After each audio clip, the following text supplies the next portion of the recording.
Donc pas compliqué hein, pour la suite. Il suffit d'enlever cette petite plaque qui se trouve en façade. Donc il y a 3 vis. 1, 2, 3. Donc ils ne sont pas compliqués à enlever, hein, c'est assez rapide. Pareil, je dirais que c'est du T6. Donc jusque là il y avait du T10 et du T6. Je vais le tourner pour les démonter devant vous. Donc il suffit de dévisser. Faut essayer de pas riper. Hein. Des composants très fragiles. Si on rip, le problème c'est qu'on risque d'endommager la carte. Et les conséquences sur la console sont irrémédiables. Je pense pas que ça se vende en pièces détachées. Enfin, je dis peut-être des conneries, peut-être des sites qui vendent des pièces détachées de console. Cela dit, j'en connais pas. J'ai jamais eu l'occasion de regarder. Jamais été confronté à ce genre de problème. Donc voilà pour les 3 vis. Pas compliqué. Hein. Ah, c'est connecté sur le petit connecteur. On va faire en sorte que vous voyez. Donc là sur la console, on va tourner. Pas évident de filmer quand même sur un support. Donc là sur le petit connecteur, on a apparemment c'est emboîté. Donc il suffit de tirer délicatement, hein, sans forcer. Voilà, c'est petit connecteur de la façade sur la carte mère. Rien de compliqué. Voilà, on a enlevé les 3 vis. Faire en sorte de ne pas les perdre. De réunir les 3 vis dans un endroit où on est sûr de ne pas abîmer le matériel. Pour la suite, en fait, voilà, on a la carte mère. Bon, le but, ça serait... c'est d'enlever la carte mère du support métallique. Donc ça va être le même principe que la Xbox 360. Pour ceux qui ont démonté, c'est pas compliqué. Pour ceux qui n'ont jamais fait, ben, c'est simple. Voilà, il suffit de retourner donc, la plaque métallique et d'enlever les vis. Alors on va en avoir 2 ici. 2 ici. On voit pas trop ici. Donc à l'opposé. Hein. C'est pas évident à tout cadrer. Donc 2 aux extrémités. Les 4 du milieu. Et ça devrait être suffisant. Donc, on va le faire en direct. On va tourner la plaque. On va essayer de poser délicatement. Donc, on va s'attaquer à ces vis. Pareil, du T6 ou du T10. Je cherche mon tournevis.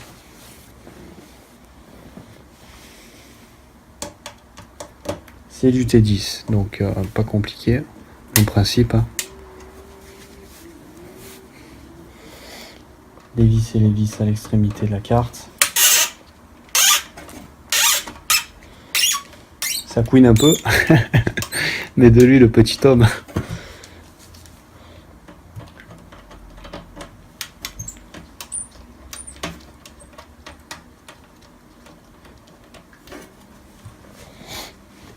Donc,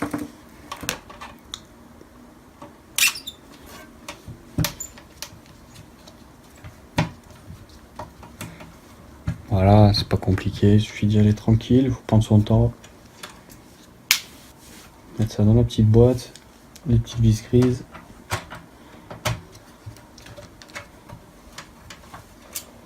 Hop là. Pareil, on va tourner le matos, comme ça vous voyez bien ce que je fais. Donc même principe, on en a 2 qui sont ici.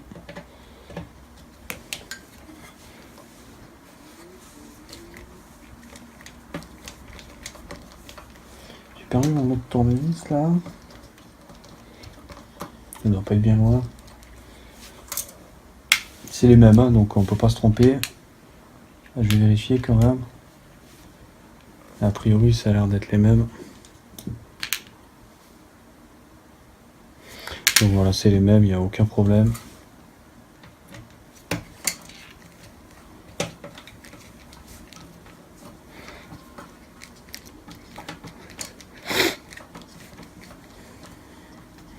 Un petit peu moins pratique que mon tournevis de tout à l'heure, mais on y arrive. Bon, une fois qu'on a enlevé celle des extrémités, on va s'attaquer aux 4 vis centrales. Donc les 4. Le but. Donc là, je sais pas si c'est... Non, c'est pas le bon. Donc, là on revient à du T6. Tout à l'heure on était sur du T10. Donc T10 sur les côtés. Et là c'est du T6 central. Voilà, donc une fois que c'est desserré les 4, on peut les enlever. C'est les mêmes. Donc pareil. Même principe, hein, on les met de côté, on fait attention. Logiquement, la carte elle devrait venir assez facilement.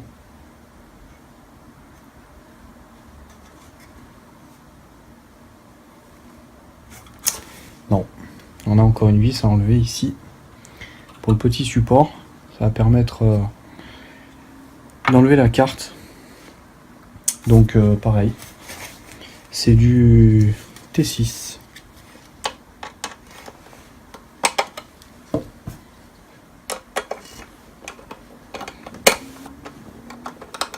Je maintiens la console, hein, je suis un peu hors caméra. Voilà. Donc la petite vis, c'est les mêmes. On la met de côté. Donc on va replacer ça au centre. Ce petit embout en plastique, donc qui était sur le côté, hein, qui était vissé, qui va juste soutenir la carte mère en fait. Donc pareil, on la met de côté. Il va falloir déclipser les petits crans qu'on a devant là. Là où on a enlevé la plaque au début, on a des petits crans ici. Donc il suffit juste d'appuyer sur les deux comme ça, hop. Et hop. Donc pareil, c'est des petits supports qui vont appuyer sur la carte. Comme ça, dans ce sens. C'est la même chose, on les met de côté.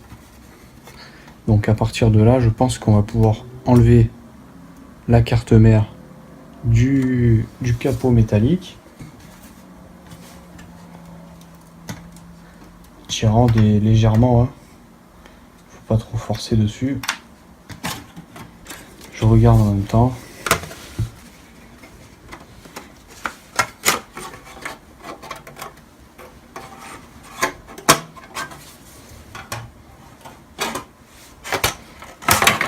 Voilà. C'est pareil, hein, il faut tirer et pas trop forcer dessus. Donc, on a notre carte mère et on a notre capot métallique. Donc on va procéder à un petit nettoyage, même si on voit que le fond il n'est pas vraiment sale. Pendant qu'on l'a dans la main, on peut le nettoyer sans problème. Donc voilà notre carte mère. Donc ce qui nous intéresse, c'est d'enlever la partie du ventirad de la carte mère. Donc on voit bien la poussière. Bon, ça fait un film poussiéreux. Si on a une bonbonne d'air sec, on passe un bon coup dessus. Si on n'a pas la bonbonne d'air sec, dans l'absolu, il vaut mieux un compresseur ou un chiffon vraiment sec pour essuyer les particules, enfin la poussière. Voilà. Donc on va retourner la carte mère et on va accéder à cette fameuse croix. Donc comme tous les ordinateurs, pour ceux qui connaissent, c'est pas compliqué, hein. Donc là c'est le principe de la Xbox 360. Il va falloir détordre un petit peu au tournevis, légèrement, pour pouvoir enlever la croix. Donc il faut vraiment pas forcer, quoi. Il faut vraiment pas riper non plus parce qu'on a la carte mère juste en dessous. Ça pourrait endommager la carte mère. Donc la console serait foutue. Donc dans l'absolu, il faut travailler tranquillement.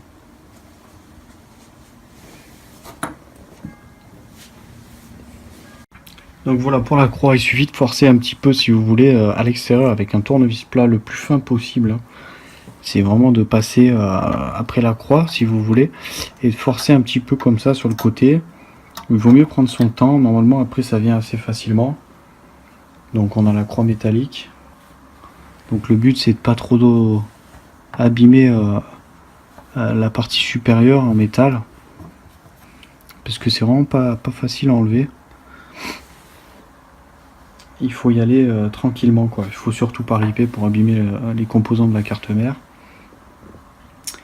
Donc voilà, a priori, je vais remettre la caméra sur le support et enlever le ventirad devant vous, parce que je ne l'ai pas encore fait. Donc pour ceux qui n'ont pas compris, hein, j'explique. C'est une petite croix. Ça se resserre ici. Et en fait, le petit arrondi, pour qu'on voie bien, le petit arrondi va aller sur les petits piquets. Donc en fait, ça va permettre le serrage. Le fait que ça soit clipsé comme ça, de 4 côtés, ça va juste maintenir le ventirad pour éviter qu'il bouge. Et voilà les amis, on arrive au terme de cette vidéo, la partie 4 du tutoriel comment démonter sa Xbox One pour changer la pâte thermique. Donc dans la prochaine vidéo, vous verrez comment lever le ventirad, comment appliquer la pâte thermique ainsi que procéder au nettoyage de celle-ci. En tout cas, je vous remercie. J'ai pas voulu le répéter, hein, donc je le ferai pas sur la Xbox One, je m'inspirais d'une vidéo existante sur la chaîne. Pour le coup, je vous remercie, je vous invite à vous abonner, un petit pouce bleu, ça fait toujours plaisir. Merci à ceux qui nous suivent et salut à tous.